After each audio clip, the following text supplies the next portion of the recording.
So I decided to make one of these Draw My Life videos. It's 2015, but hey, I always like these kind of things, so I'm gonna do one. So yeah, sit back and enjoy me life, my draw my life.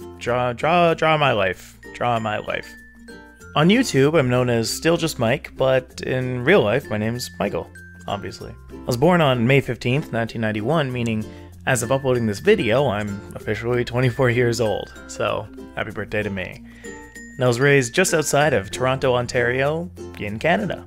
I know, I'm Canadian. Who knew?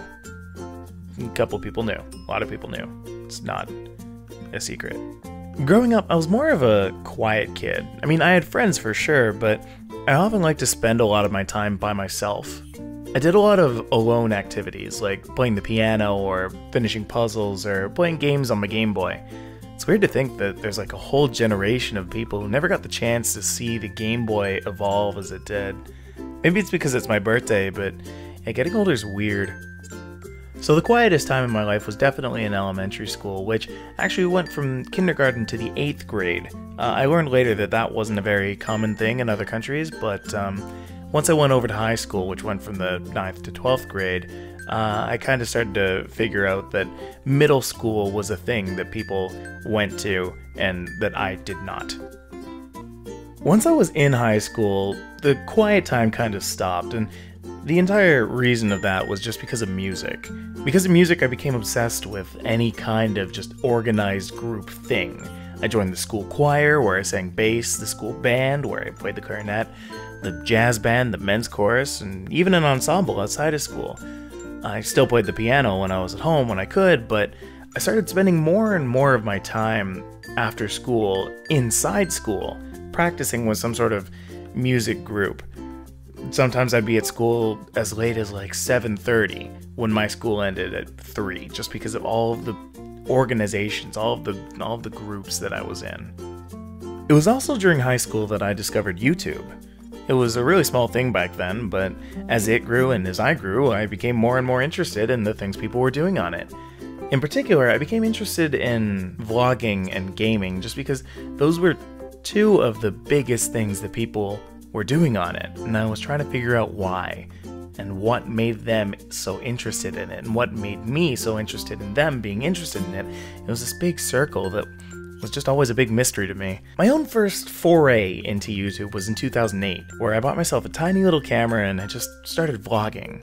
And at that point, I quickly realized how tough it was to actually create just content out of thin air like that, and ended up stopping entirely for a very long time. It was actually because of that experience that I didn't go vlogging on my own terms later on in life, because I remembered just how hard it was that first time. I still loved watching all the YouTubers who could do it, but after that experience, I think it was more out of jealousy and admiration than entertainment. Once I finished high school, I was pretty stuck with what I wanted to do. I went to university for humanities, but I left after my first year because I just wasn't feeling it. All of that passion that I had for music in high school was just lost in university. I quit any band that I was in, I didn't join my university's choir, and I just wasn't really sure of what I wanted to do. And to this day, I attribute the loss of passion just to the fact that I was really into the amount of effort that I had put into my high school music career, with all my friends and all the people that I met over 4 years, and I wasn't ready to start that new set of growth again, especially in a new place where I'm still missing all of those friends. I don't know, it was too new, too much, all at once. That's actually a little bit of advice that I might give to somebody coming out of high school, is take the time to figure out what it is you want to go into. If you're planning on going to the university or the college route, that's fine, but just figure out that it's definitely what you want to do. As well, you need the time to get over all of the bonds and all of the experiences that you had in high school. You need to reflect on that. The two good things, though, that I can say came out of my 1 year at university was one, I got to experience life away from home. Oh, that's really important. You need to figure out what life is like when you can do whatever you want, whenever you want, to just have responsibilities. And two, I decided to try acting.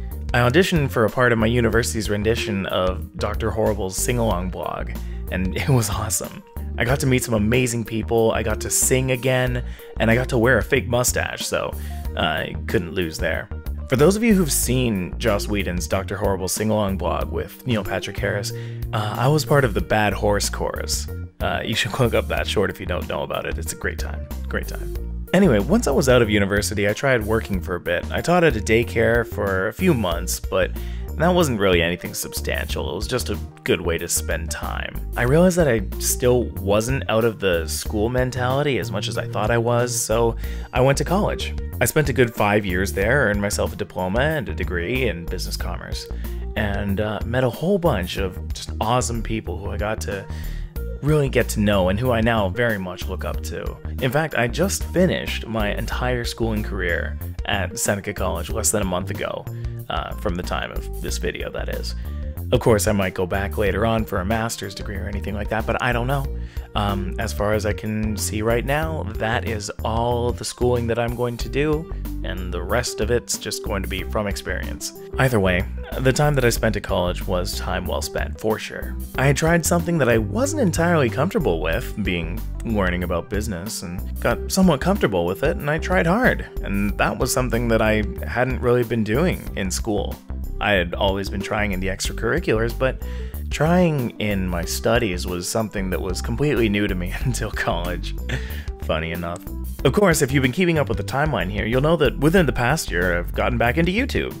I started with a few home videos about advice and just general thoughts, but then I transitioned in what I had been admiring for years, which was gaming.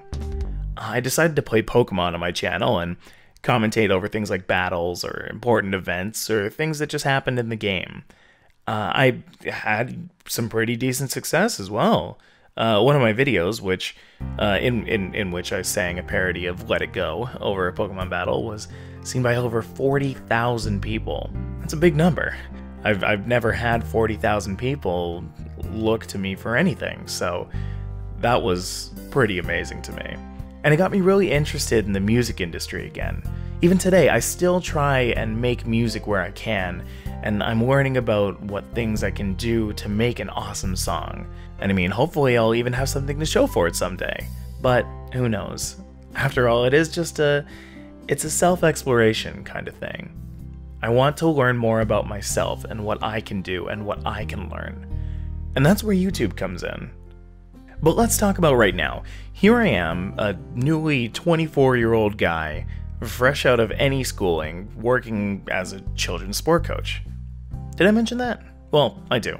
I teach sports to really young kids, like really young, like ages 1 to mainly 6.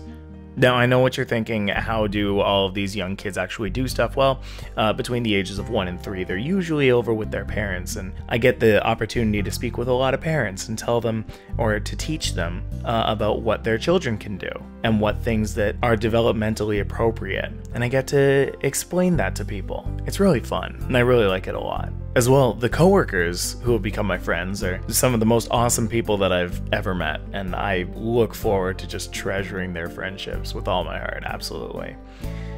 But this translates pretty well into what I want to do on YouTube. I mean, I want to entertain people.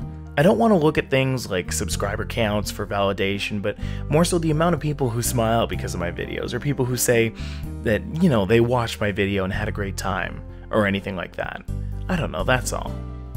And because of that, there are a whole bunch of things that I want to start trying on YouTube. I want to start doing a lot more interactive things. I want to start making a lot more of the videos that I started with, where I was just sitting in front of a camera and talking about my thoughts, kind of like what I'm doing right now, but in more of a lighthearted sense. This one's a rather serious video. Everything else is just kind of, you know, lighthearted and getting people to smile and just enjoy their day. It's also gotten me thinking about things like podcasts. Podcasts are definitely another thing that I want to get into, but that I have to do a lot of research on and that kind of stuff. But if I ever come out with a podcast, I'm going to be very excited to go and bring that to people, for sure. So anyway, that's my life so far. I hope you've enjoyed hearing me rant about all of this on my birthday. And for those of you who've been around since the beginning, thank you just so much. And to everybody who's hopped on along the way, just know that the best is yet to come, and that every moment that you spend watching my stuff is another moment that I'm going to try and spend to make stuff worth watching. So, thank you for that.